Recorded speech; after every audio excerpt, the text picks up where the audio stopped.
예수님의 낙서, 주님도 묻지 않는 과거를 왜 물어보는가? 주님도 묻지 않는 과거를 왜 물어보는가? 라는 제목으로 하나님 말씀 증거하도록 하겠습니다. 우리 잠시 뒷문을 한번 잠시 보시겠습니까? 저 뒷문을 한번 보십시오. 네, 우리가 이렇게 조용히 예배를 드리고 있는데 갑자기 저 뒷문이 쿵쾅하고 열리면서 갑자기 한 무리가 몰려 들어오는 겁니다. 오늘 예배의 본문은 바로 그렇게 시작하고 있습니다. 예수님께서 조용히 예배를 드리고 있는데 한 무리가 한 여자를 질질 끌고 오고 있었습니다.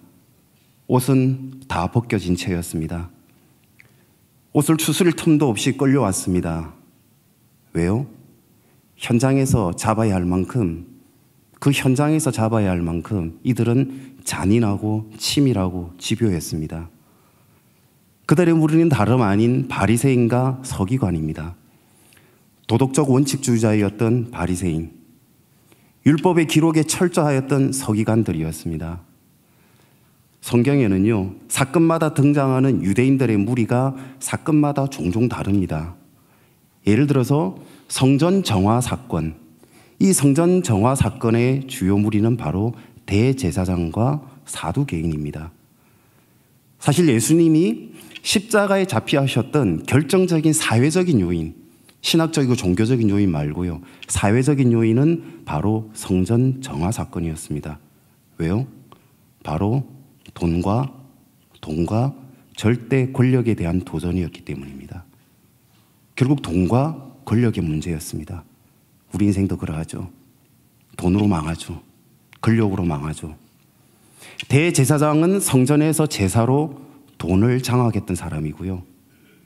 사두개인은 로마와의 결탁으로 권력을 장악했던 사람들입니다. 그래서 성전 정화 사건은 돈과 권력에 대한 도전이었습니다. 예수님을 그냥 둘 수 없었죠. 반면 오늘 본문은 돈과 권력과의 성격과는 다릅니다. 직접적인 상관이 없습니다. 오늘의 본문은 바로 명예와 명성, 정통에 대한 도전이었습니다. 율법과 원칙을 지켜온 바리새인, 또한 율법을 기록하고 정통을 유지해왔던 누굽니까? 서기관. 바로 이 서기관과 바리새인이 예수님을 시험하려 했던 사건입니다. 2절과 3절 같이 읽어봅니다. 아침에 다시 성전으로 들어오시니 백성들이 다 나아오는지라 앉으사 그들에게 가르치시더니 서기관들과 바리새인들이 음행 중인 빈 여자를 끌고 와서 가운데 세우고. 때로 원칙자들은 참으로 잔인합니다. 이들도 그랬습니다. 한 여인을 죽이기 위해서 이들은 집요했습니다. 다시 이야기합니다. 율법과 정통적인 기준에 의하면요, 이들의 율법과 정통적인 기준에 의하면, 그리고 돌로 바로 즉결 심판하기 위해서는 반드시 목격된 사실이어야 됩니다. 여기 우리 변호사님들도 계시죠? 단순한 의심과 정황을 가지고서는 안 됩니다. 바로 현장입니다. 바로 현장. 바로 즉결 심판 사형을 가능하기 위해서는 현장이어야 됩니다. 그래서 이들은 그 잔인한 작전을 썼던 겁니다. 인권도 없었습니다. 존엄도 없었습니다. 이 고발자들은 예수님에게 이 여자가 현장에서 잡혔다라는 사실을 고하고 있는 겁니다.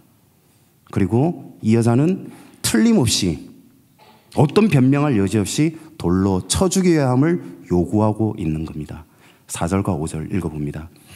예수께 말하되 선생이여, 이 여자가 간음하다가 현장에서 잡혔나이다. 모세는 율법에 이러한 여자를 돌로 치라 명하였거니와 선생은 어떻게 말하겠나이까? 혹시나 그런 의문은 들어보지 않았습니까? 상대 남자는 어디 갔지? 왜 여자만 고발되고 있지? 남자는 고발되지 않고 있습니다. 여자만 잡혀왔습니다. 왠 줄 압니까? 사실은 이 범죄는 공정한 범죄의 문제를 다루기 위함이 아니었습니다. 단지 예수님을 딜레마에 빠지기 위하여서, 예수님을 시험하기 위해서 하나의 희생양이 필요했던 것뿐입니다. 그래서 상대적 약자를 할 수 있는 여인만을 데리고 온 듯합니다. 어떻습니까? 이 몇 문장만 보더라도 때로 권력이 어느 만큼 잔인할 수 있는지 느껴집니까? 이 몇 문장만 보더라도 때로 권력이 어느 만큼 공정하지 않을 수 있는지 느껴집니까?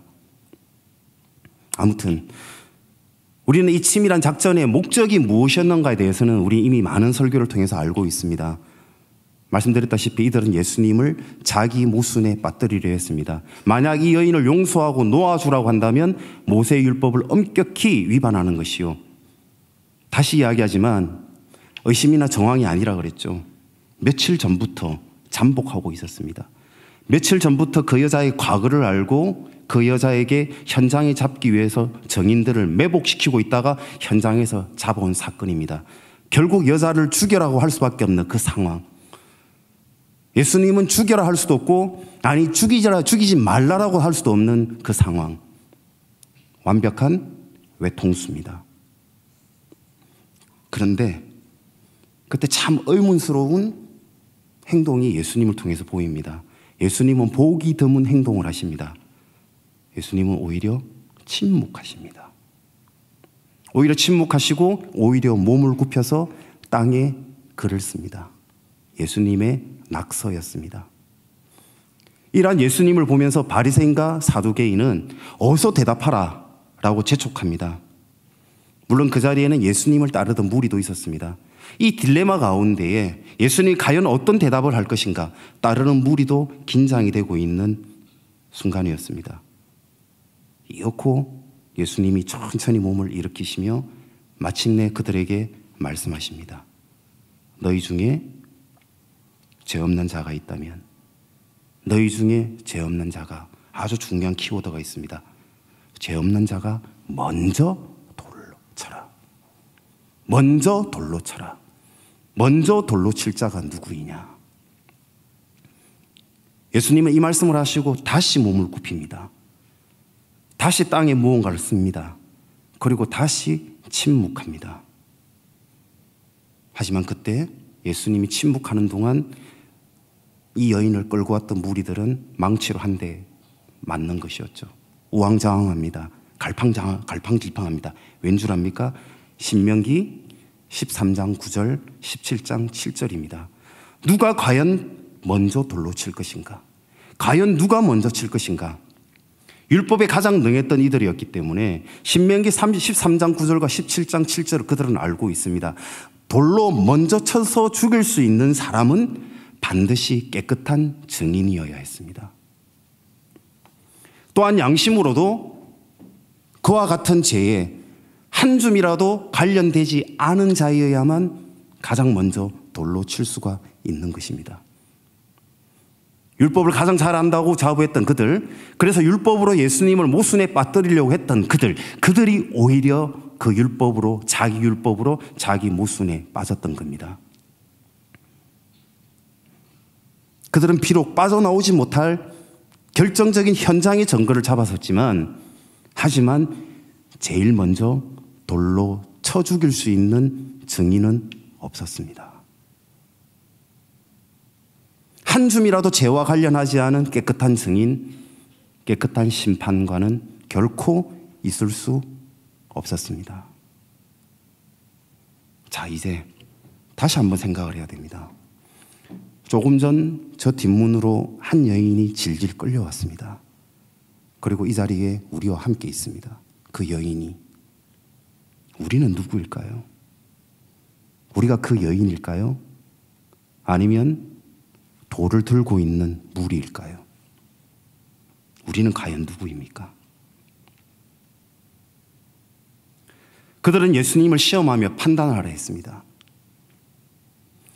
바리새인과 서기관은 예수님에게 이 여인을 판단하라 했습니다. 하지만 예수님은 판단하지 않았습니다. 우리는 판단하지 않습니까? 우리는 수없이 판단하지 않습니까? 현장에서 목격했다 우리는 판단하지 않습니까? 현장에서 잡혀온 이 여자의 과거는 이러합니다. 이 여자의 제목은 이러합니다. 끊임없이는 판단하라고 이야기하지 않습니까? 우리는 누구입니까? 하지만 예수님은 그 여인의 어떠한 과거도, 그 여인의 그 어떠한 인생도 물어보지 않았습니다. 하나님은요,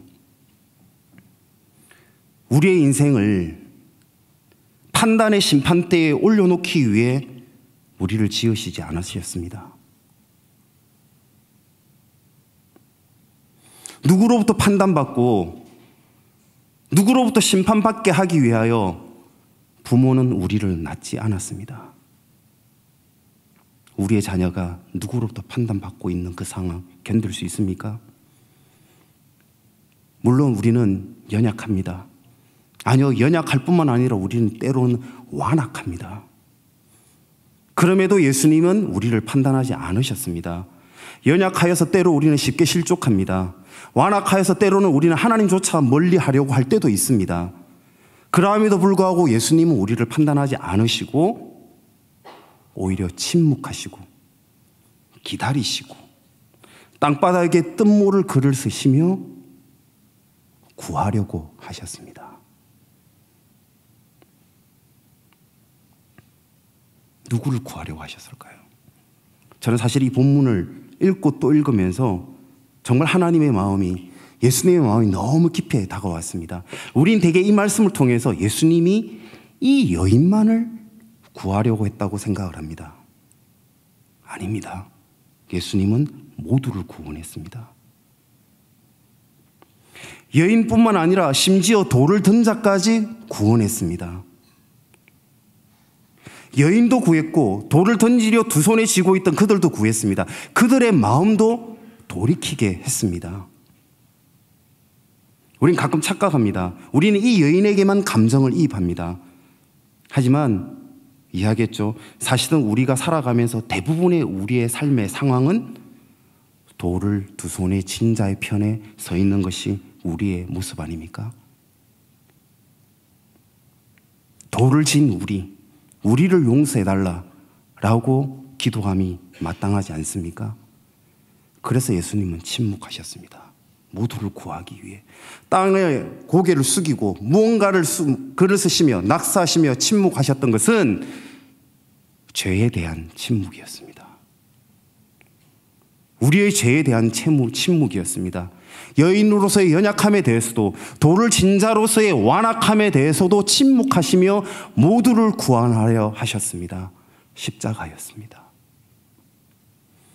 돌을 던지려 했던 완악함도 여인의 연약함도 모두 구했던 이 멋진 드라마가 바로 십자가였습니다.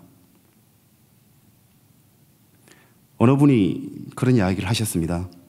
이제는 예수님의 존재가 신화가 아니라 실존한 존재임을 이제야 제대로 깨닫게 되었다고, 너무 고맙다고 누군가 그렇게 이야기합니다. 그런데요, 예수님의 존재만 실제였겠습니까? 아니요, 예수님의 사랑 또한 실제입니다. 정말 예수님의 사랑을 관념적이고 추상적이 아닌 예수님의 그 사랑을 정말 우리가 절절하게 느끼고 있느냐라는 겁니다. 저는 그러하지 못했습니다. 사실은 저는 예수님의 사랑이 너무 추상적이고 관념적이었습니다. 예수님 사랑한다고 이야기했지만 한 여인을 사랑하는 마음보다 예수님을 사랑하는 마음은 더 뜨겁지 않았습니다. 하지만 이제는 그렇지 않습니다. 예수님을 정말 사랑하게 되었습니다. 저희 와이프보다도. 정말. 결코 성경은요, 바람 잡고 구름 잡고 뜬구름 잡는 이야기가 아닙니다. 오늘의 본문을 한번 보십시오. 오늘 본문 한번 다시 봅니다. 그냥 너희 가운데에 죄 없는 자가 있다면 돌을 던지라. 이야기는 단순한 예수님의 지혜의 말로 보입니까? 예수님의 지혜를 보이려고 하는, 예수님의 지혜를 돋보이려고 하는 말씀입니까? 아니요, 이 상황은 한 사람의 삶과 죽음의 갈림길이 놓여 있는 상황이었습니다. 너무나도 긴박한 상황이었습니다. 그리고 또한 너무나도 어리석은 인간의 모습이 그대로 노출되는 상황이었습니다. 죽을 수도 있는 상황, 죽을 수 있음에도 불구하고 왜 인간의 이만큼의 나약하고 어리석은 모습이냐? 죽을 수 있음에도 불구하고 본능을 이기지 못하는 지극히 연약한 인간의 모습입니다. 참을 수 없는 존재의 가벼움이죠. 우리가 그러하지 않습니까? 이토록 인간은 어리석습니다. 우리가 다릅니까? 그 연약함, 그 모습조차도 주님은 아시는 겁니다. 죽을 줄 알매도 불구하고 본능을 이기지 못하는 이 우리의 가벼움, 그리고 이 여자는 더 이상 후회해도 소용없는 상황 아닙니까? 결국 그 여자에게는, 그 여인에게는 죽음만 기다리고 있는 그 두려움의 상황이 이 상황입니다. 사형수의 두려움의 상황입니다. 혹시나 여러분 사형수의 두려움 이야기 아시죠? 사형수가 형장 이슬로 끌려갈 때에 서서 오줌을 누죠. 형장 이슬로 끌려갈 때에 단 5분만 지나면 그의 죽음의 목전에 있을 때에 그는 한 발도 떼지 못하는 그 상황이 바로 이 상황입니다. 단순한 사건이 아닌 단순한 사건이 아닙니다. 이게 리얼하게 다가옵니까? 이게 리얼하게 다가와야 예수님이 우리의 구원주임을 우리가 진실로 고백하게 되는 겁니다. 우리 김한선 목사님은 더 잘했겠지만 리얼하게 잘 표현하죠. 아무튼 노력해 보겠습니다. 이 여자는 꼼짝없이 죽었구나. 두 눈 시퍼렇게 뜨고 양손에 돌을 던지고 돌을 가지고서 던지려고 하는 그 모습들, 이 모습 가운데 이 여인은 이제 죽었구나, 인생의 모든 거 후회해봐야 이제 소용없다고 절망하던 그 순간, 바로 그때 그와 같은 상황에서 예수님은 그 여인을 구원했던 겁니다. 그 절망의 상황, 누구도 손을 내밀지 않는 그 상황, 어떤 누구도 외면하고 있는 상황, 결코 사면초가요 나는 절망하고 그 어떤 누구도 기대할 수 없는 상황에 주님은 우리에게 손을 내미십니다. 믿습니까? 그 여인에게 뿐만 아니라 우리에게도, 왜 우리에게도 그런 상황이 시시각각 우리의 본능을 이기지 못하는 우리의 연약함, 우리의 완악함은 그 길로 갈 것이니까요. 그 순간 주님은 우리에게 손을 내밀 것입니다. 그리고 주님은 모든 무력을 내려놓게 하셨습니다.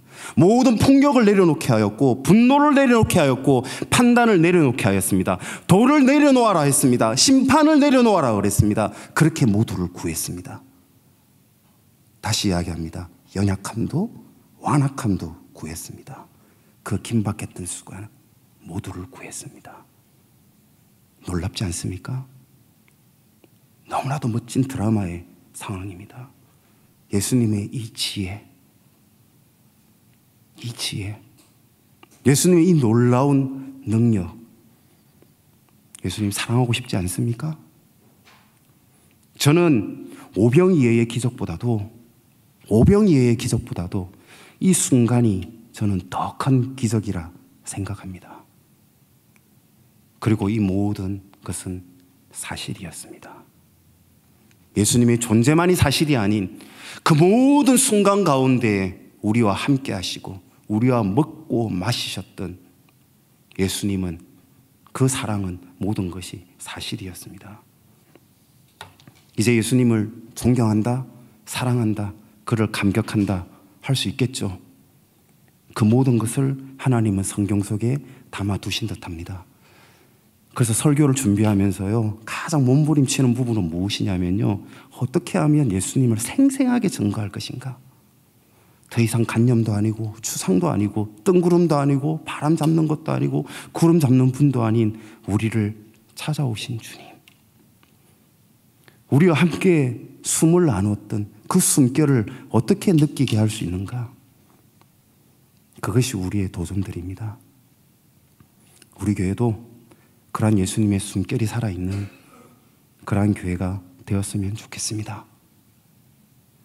그러하기 위해서 한 가지만 부탁하겠습니다. 사실은 어렵거든요. 우리가 주님을 닮는다는 게 너무 어렵거든요. 한 가지만 오늘은 설교 가운데 부탁합시다. 우리도 침묵합시다. 우리도 절대 판단하지 맙시다. 보이는 사실만을 가지고 절대 판단하지 맙시다. 보이는 사실만을 가지고서는 결코 구원받을 자, 용서받을 자 없습니다. 뼈도 박도 못할 현장의 증거, 뼈도 박도 못할 사실을 가지고 그 여인을 죽이기 위해 끌려왔던 그 여인. 잠시 어떤 목사님의 재미있는 설교가 있어 인용 한번 할게요. 가로로 해가지고 제가 할까 말까 이렇게 이제 가로로 뒀는데 재미있는 설교를 해가지고 이 어떤 목사님이 그럽니다. 예수님이 낙서를 썼는데 그 낙서가 과연 무엇인지 너무 궁금하더라는 거예요. 뭐라고 적었을까? 그래서 영안이 떠여가지고 그 현장을 가봤답니다. 그래서 그 예수님이 적은 글이 무엇인지 봤는데 이렇게 적혀 있더랍니다. 억세게도 재수 좋은 놈들. 니네들은 재수가 좋아서 안 들킨 것뿐이요. 이 여인은 재수가 없어서 들킨 것뿐이고 우리는 재수가 좋아서 들키지 않았을 뿐이라는 겁니다. 틀린 말 아니죠? 여러분은 참 재수 좋은 분들입니다. 저도 마찬가지죠. 창세기 9장. 창세기 9장은 아주 중요한 본문입니다. 보이는 사실이 아닌 보이지 않는 진실에 대한 깊은 깨달음을 주는 본문입니다. 바로 노아의 홍수 심판이 끝나고 일어났던 첫 사건입니다. 첫 사건. 첫 사건. 너무 중요합니다. 아담 하와가 가정을 이룬 후 첫 사건이 뭐였습니까? 가인과 아벨의 제사 사건이었죠. 그래서 성경의 첫 사건은 항상 그 의미가 큽니다. 가나안에 입성할 때, 여리고 성을 점령할 때 첫 사건이 뭐였죠? 아간의 사건이었죠. 하나는 왜 죽여야 했을까? 초대 교회가 세워지고 첫 사건이 뭐였습니까? 아나니아와 삽비라의 사건이었죠. 그 조금 챙겼다고 그렇게 죽여야 했을까? 첫 사건이었습니다. 그 첫 사건은 결국 하나님이 담고자 하는 깊은 사실이 아닌 진실에 대한 하나님의 메시지가 담겨져 있기 때문입니다. 홍수 심판이 끝나고 첫 포도 농사를 지은 후 노아는 포도주에 취해서 벌거벗은 채 잠이 듭니다. 아시죠? 함은 노아 아비의 벌거벗은 모습을 봅니다. 사실을 봅니다. 보이는 그 사실은 창피하고 민망합니다. 아버지에 대한 건의와 존경은 사라집니다. 결국 형인 셈과 야벳에게 빈정대며 고자질합니다. 사실 그대로를 이야기합니다. 그런데 셈과 야벳은 보이는 사실의 모습을 일부러 보지 않습니다. 아시죠? 많은 설교를 했기 때문에 그들은 오히려 뒷걸음질 치면서 아버지의 하체를 보지 아니하며 아버지에게 다가가 아비의 하체를 덮어줍니다. 아비의 허물을 덮어줍니다. 이것이 진실입니다. 진실은 허물을 덮어주는 겁니다. 그래서 십자가만이 진실입니다. 사실대로 살아간다면 결코 살아있을 수 없는 존재. 사실 그대로 까발긴다면 제대로 살아갈 수 있는 사람 어디 있습니까? 언제까지 우리가 재수만 좋기를 바랄 겁니까? 사실대로 심판받는다면 누가 이 여인을 구할 수 있으며 사실대로 심판한다면 누가 돌을 쥐고 있는 우리를 구할 수 있습니까? 십자가의 사실은 뭡니까? 십자가의 사실은 유대인이 목격하고 로마인이 처형하였던 그 십자가의 사실은 저주와 죽음이었죠. 하지만 십자가의 진실은 용서이지 않았습니까? 십자가의 사실은 저주와 죽음이었지만 십자가의 진실은 용서와 사랑과 구원이었습니다. 5월달 사랑합시다. 사랑하면 흉볼 수 없습니다. 사랑한다면 모든 허물을 덮어줍니다. 십자가입니다. 우리 주님 사랑합니다. 주님 감사합니다. 재수 좋은 우리들, 이 더러운 허물들, 추악한 죄를 덮어주니 감사합니다. 늘 그 기도가 우리 가운데 나와야 되리라 생각합니다. 사랑하는 우리 교회 됩시다. 사랑하는 교회 됐으면 좋겠습니다. 그래서 이거를 제가 마무리하면서 마칠 건데요. 이 말을 할까 말까 했었지만은 그래서 이거 하나만 실천하자라고 이야기했었는데요. 절대 판단하지 말자 그랬죠. 침묵하자 그랬죠. 판단은 오직 주님만 하실 수 있다 그랬죠. 심판은 오직 주님만 하십니다. 절대 월권하지 맙시다. 판단과 심판은 우리가 월권하는 겁니다. 솔직히 우리 너무 연약한 우리 너무 쉽게 소문에 흔들리지 않습니까? 사실이라 할지라도 말하면 안 됩니다. 그런데 거짓인데도 너무 함부로 말하지 않습니까?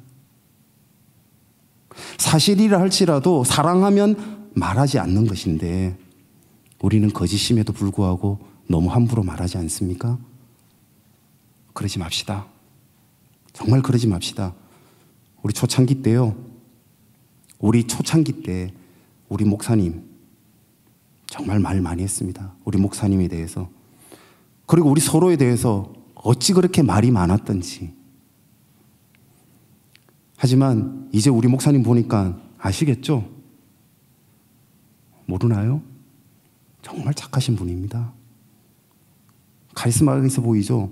물론 이제 눈도 수술해가지고 너무 착해 보이지 않습니까? 너무 착하게 수술을 하셔가지고 가까이서 목사님 봤을 때 결코 배신하지 않는 분입니다. 단 한 번도 누군가를 험담하고 해치지 않는 분임을 저는 알고 있습니다. 누구도 내치지 않는 분이었습니다. 오랫동안 가까이 있다 보니까 저는 그분을 진심으로 신뢰하고 그분을 진심으로 사랑하고 진심으로 존경합니다. 죄송합니다. 예수님을 증거해야 할 자리에 한 사람을 증거하는 듯해서 아부 아닙니다. 이거는. 왜? 우리 교회의 건강함을 위해서, 우리 교회의 생명을 위해서 그 리더에 대한 믿음, 신뢰, 진실 가장 중요하기 때문입니다. 이제 우리 침묵합시다. 무슨 일, 무슨 소리가 들리더라도 예수님처럼 침묵합시다. 오늘 제목처럼 고개 숙이고 우리가 할 일은 뭐다? 낙서만 하면 됩니다. 이제 낙서만 합시다. 낙서만 생각하면서 생각합시다. 우리 그 많은 사람들의 인생 깊은 곳 알지 못하잖아요. 그 사람의 마음의 깊은 곳 우리가 어떻게 알 수 있습니까? 웃지만 웃고 있지 않잖아요. 우리 장은경 집사님처럼 웃고 있지만 사실은 속에 어떤 마음이 문드러진지 모르지 않습니까? 지나칠 만큼 헌신하고 봉사하지만 그 속에는 어떤 아픔이 있는지 우리 알지 못하지 않습니까? 사실도 아닌 풍문에 절대 우리 마이크 대지 말고 스피커 대지 맙시다. 오직 그 자리에서 몸과 머리 숙이고 땅바닥에 낙선합시다.